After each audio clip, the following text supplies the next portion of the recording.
Bonjour Thierry, vous êtes le président du syndicat Les Chirurgiens Dentistes de France, anciennement CNSD. Votre profession fait partie des professions de santé qui ont été très durement affectées par l'épidémie puisque vous avez été obligé de fermer du jour au lendemain vos cabinets. La première question est d'ordre un peu sanitaire. Est-ce que vous pouvez revenir sur les raisons de cette fermeture, l'impact sur les patients et puis les réponses que vous avez réussi à apporter pour les soins urgents? Les raisons sont d'ordre sanitaire dans un premier temps, dans la mesure où quand Emmanuel Macron a décrété le début du confinement, les mesures de distanciation et les mesures barrières ont fait que notre profession qui a anatomiquement se trouve dans une zone de contamination était en première ligne quant à la sécurité sanitaire que l'on doit à nos patients, à notre personnel et à nous-mêmes. Et donc, il était très logique de fermer les cabinets et c'était même indispensable. Donc, c'est ce qui a été décidé. Le Conseil de l'ordre a pris de sages décisions, ce qu'il fallait faire. La première des choses était, de fermer de manière à limiter la propagation du virus. Deuxième des raisons, c'était de ne pas encombrer les urgences dans les hôpitaux pour des problèmes dentaires. Et c'est la raison pour laquelle a été mis en place une permanence des soins qui a résolu une très petite partie des problèmes, parce qu'il ne faut pas oublier quand même que les besoins en santé bucco-dentaire sont énormes et que dans beaucoup d'endroits, notamment dans les zones très sous-dotées, il y avait des carnets de rendez-vous très chargés à l'horizon de 1 mois, 2 mois, 3 mois, 4 mois et plus, suivant les zones, et que donc les besoins n'étaient pas prêts d'être couverts et que cette période a stoppé. Maintenant, le confinement ayant duré 2 mois, vous imaginez bien que d'un point de vue sanitaire, c'est certainement une très bonne chose, mais d'un point de vue besoin de santé bucco-dentaire, mais tous les problèmes qui étaient avant le confinement, non seulement n'ont pas été traités, mais ils se sont accumulés dans ces 2 mois. Et même si on a traité des urgences, on n'a fait que repousser le problème. Et ce que nous craignons, c'est effectivement le retour.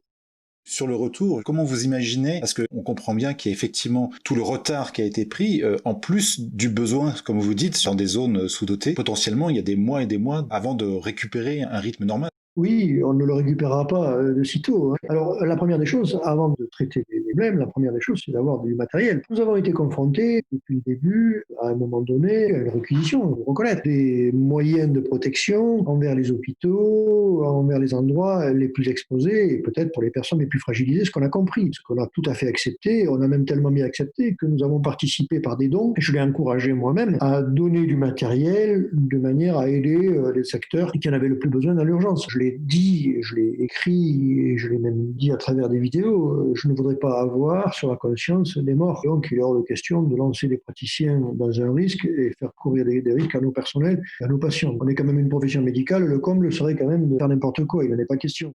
Pour avoir une idée, quand vous parlez d'équipement, aujourd'hui, lorsque vous faites des permanences d'urgence dentaire, comment êtes-vous équipé pour justement assurer cette sécurité sanitaire? Alors, les masques, on a toujours soigné avec des masques. Donc, il y avait les masques classiques, chirurgicaux, donc ils ne suffisent pas. Donc, effectivement, FFP2, qui ont une étanchéité qui garantissent une meilleure protection. Les lunettes, on avait déjà. Bon, les surblouses, les praticiens ne changeaient pas de blouse à chaque fois qu'ils le faisaient dans le cadre de certains exercices particuliers, chirurgicaux, qui n'est pas forcément nécessaire en temps normal. Les cabinets dentaires ont des hauts niveaux de stérilisation et d'asepsie et d'hygiène pour limiter le risque infectieux.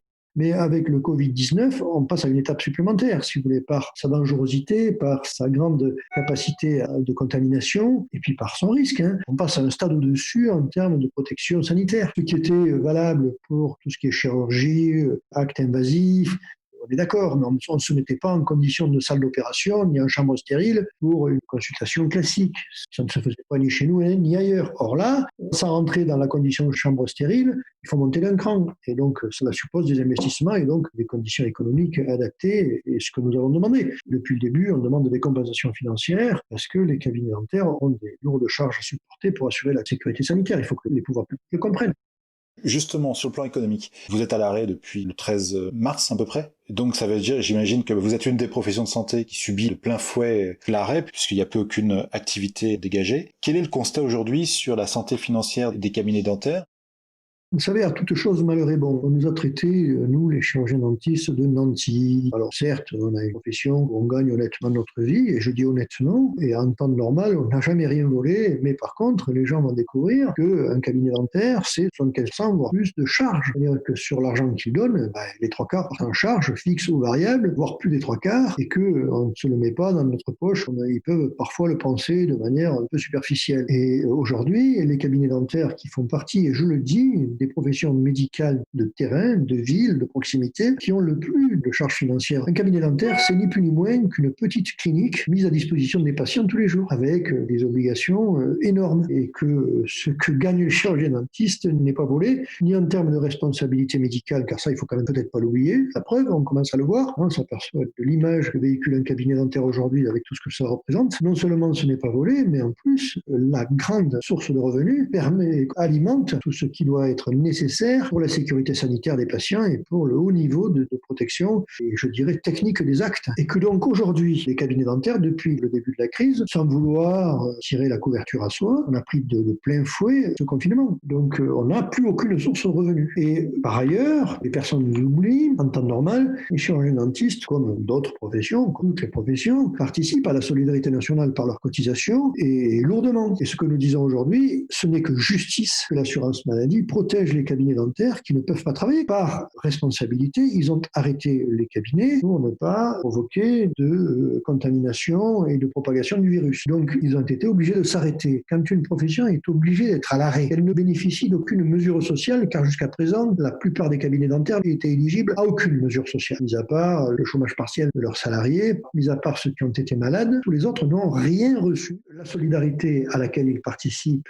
tous les jours, il est absolument normal qu'aujourd'hui, elle leur soit en retour, au moins pendant la durée du Covid, que l'État joue son rôle de protection des cabinets dentaires, des chirurgiens dentistes. Sinon, c'est simple, il y en a beaucoup qui ne se relèveront pas, notamment ceux qui sont en phase d'investissement. Et comme je l'ai dit, ils représentent 75% de leur activité. Si on ne fait pas attention, il y en a qui ne se relèveront pas de cette situation-là. Donc il faut absolument les aider, et je l'ai proposé. C'est la raison pour laquelle j'ai travaillé avec le directeur de l'UNCAM, et depuis le 21 mars, c'est pas d'aujourd'hui. Le début du confinement, c'était le 13 mars, ça fait du moins l'annonce. Donc 21 mars, c'était une semaine après. J'ai tout de suite dit, il faudra aider les chirurgiens dentistes, non seulement par des compensations financières qui vont arriver dans longtemps, mais elles ne suffiront pas parce qu'elles ne sont que sur les charges. Il faudra les aider aussi pendant toute la durée, tant qu'on n'aura pas de vaccin ou de traitement efficace, car le cabinet dentaire tel qu'il fonctionnait avant ne pourra plus fonctionner comme après la reprise, dans la mesure où on sera obligé de respecter des règles barrières, d'aller donc plus lentement, d'aérer entre tous les patients, et que ce que l'on appelle la productivité, la rentabilité dans notre secteur d'activité, chez nous ce sera pareil, mais on aura une moindre productivité, une moindre rentabilité. Donc j'ai demandé au directeur de l'assurance maladie et au ministre d'adapter la convention que nous avons signée, que j'ai signée, à cette nouvelle donne, même si on doit le faire que de manière temporaire, mais à situation d'urgence et à situation exceptionnelle, mesures exceptionnelles, il faut que des mesures exceptionnelles soient prises pour que les patients puissent avoir réponse à leurs besoins, sinon on n'y arrivera pas.